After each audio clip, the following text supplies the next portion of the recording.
समस्त मिथिलावासी के हम रिंकू चौधरी प्रणाम करै छी, नमस्कार करै छी, गोर लगै छी। आइ हम एकटा चैतावर गाबऽ जा रहल छी।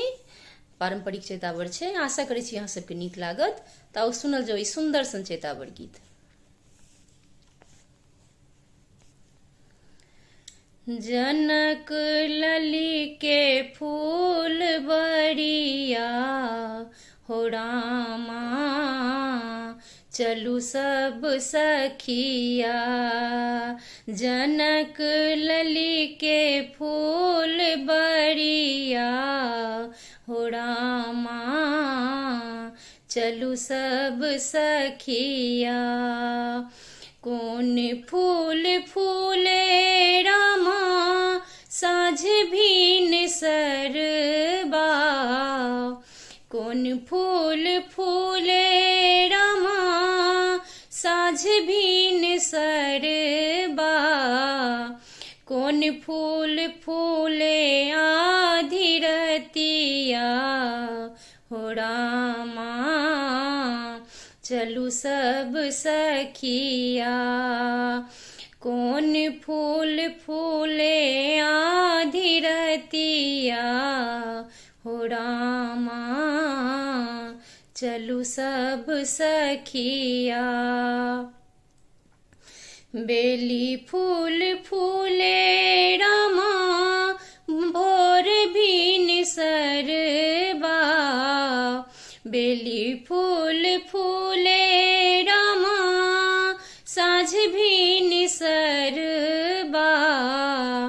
अड़हुल फूल फूले आधी रतिया हो रामा, चलू सब सखिया।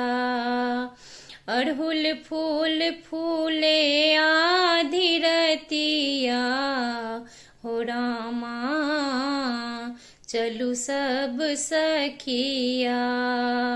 जनक लली के फूल बरिया हो रामा, चलू सब सखिया।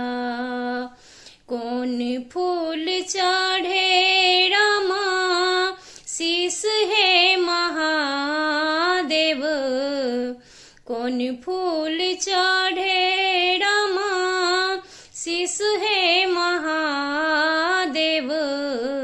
कौन फूल चढ़े जगदम्बा हो रामा, चलू सब सखिया।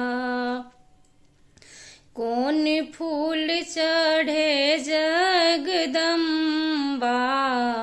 हो रामा, चलू सब सखिया। बेली फूल चढ़े रामा, शीस है महादेव। बेली फूल चढ़े रामा, शीस है महादेव। अड़हुल फूल चढ़े जगदम्बा हो रामा, चलू सब सखिया। अड़हुल फूल चढ़े जगदम्बा हो रामा, चलू सब सखिया।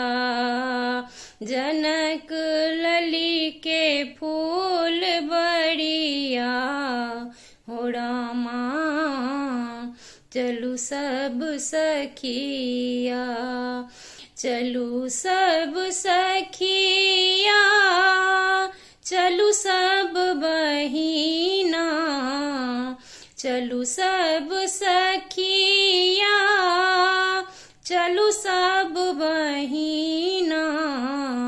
जनक लली के फूल बरिया हो रामा, चलू सब सखिया। चलू सब सखिया, चलू सब सखिया।